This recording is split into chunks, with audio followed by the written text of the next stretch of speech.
I'd like to talk a little bit about pastoral qualifications, and in 1 Timothy 3 and in Titus, the Apostle Paul lays down basic qualifications or requirements or criteria for considering a man to be elder or pastor. And 3 years of graduate study is not on the list. Not that that's bad or wicked, but it's not. But mostly. It's Okay, go ahead. Go ahead.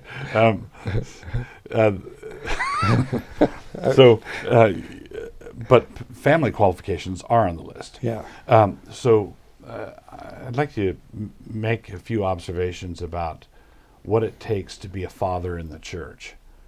Scripture appears to indicate that you have to know what being a father is like, to being a father in the home and how to manage your household well, and that transfers to the church.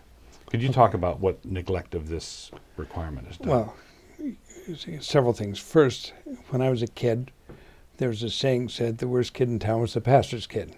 Right. And I saw the evidence of that. And so I thought, well, as I later became a Christian, that's because these pastors were liberal pastors. That was my explanation. And I found it was not related to liberal pastors. And there's a pastor who applied for pastoring the Free Church, and he said he had one disobedient 16-year-old.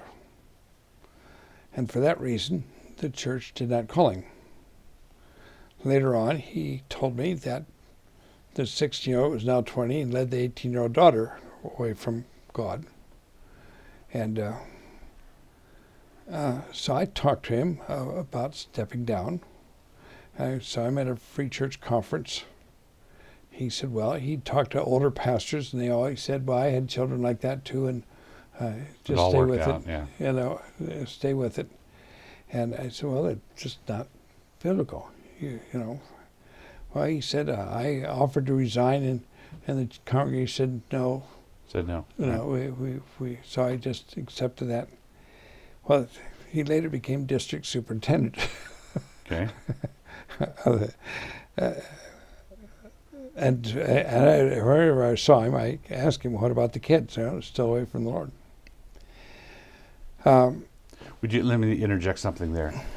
Sometimes we assume that this is just sort of a fixed in stone sort of thing. You stepped down, your kid fell away, or your kid's struggling morally, or living in a wild and disobedient way, and so you have to step down as though a concert pianist had lost all his fingers. But many times people don't recognize that it's like a shepherd saying, this sheep that's wandering, you're not stepping down because you're not a pastor. You should be stepping down because you are a pastor. Yeah, right. And pastors go after the sheep, the lost sheep. So you step down.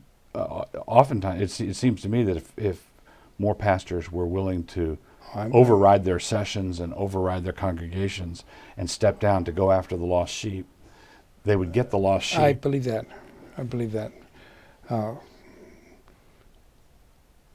But one of the reasons they are lost sheep is this pastor is so given to evangelism or pastoral work.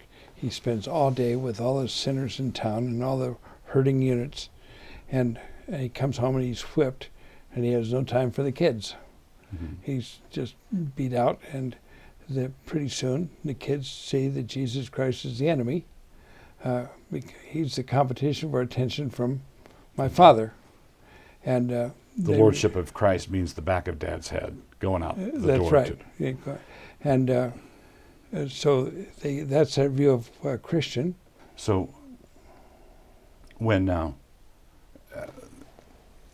do you think that young men should become pastors, or do you think you should wait until we have enough history in their family to see that their family is well ordered and disciplined? No, I don't think so, because well ordered and discipline happens with experience. You just don't get older. Getting older doesn't make it happen. Okay. And so you can see which direction this person's going when he's young. Okay. And you can see there'll be evidences of it. How could you come at this from the other side? Have you done much counseling of pastors' kids themselves? Yes. Yes, I wouldn't say much, but yes, I made the major reason I made the round the world trip. I wanted to see Heather, but the other places, it was to minister to bitter missionary kids, Right. which I did in Tokyo and in Manila and in Bangkok and in Frankfurt. Mm-hmm. I was out there to pick up the pieces with the kids. Missionary kids from boarding schools, that sort of thing. Yeah, that sort of thing, yes. Okay. So I hit them at the boarding schools. Okay. And what would if you had an articulate missionary kid or pastor's kid who said, my central complaint is this, what would they say? Well, first they'd take it out of the house parent and say, you're not my father. I don't have to obey you. Right. Oh, father's in Indonesia someplace. Right. And that's it. And with Ralph Tolliver, it was just that he was sent to a CIM school in Philadelphia. His father was in the Philippines. So I recall you told a story once of you wanted to write an article for a Christian magazine on this qualification, the neglected qualification. Do you recall that story? You submitted the. Someone asked you if you would write something on the pastoral qualifications, and you submitted this idea, and the editor said, "Are you?" No, I don't remember that at all. No, Well, but I'm not surprised. Let me tell you the story. Okay. So basically, this Christian magazine turned down an article on this qualification because, are you crazy? This would wipe everybody out. This would wipe everybody out. And the thing that's interesting to me is that we're now fighting homosexual ordination. We're way down the road. Yeah.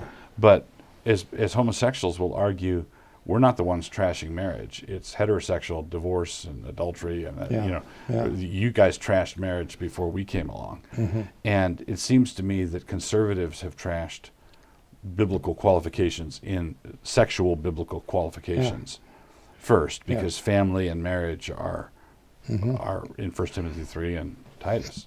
We're not the homosexuals aren't innovating here. Our disobedience came first. I think, that's true.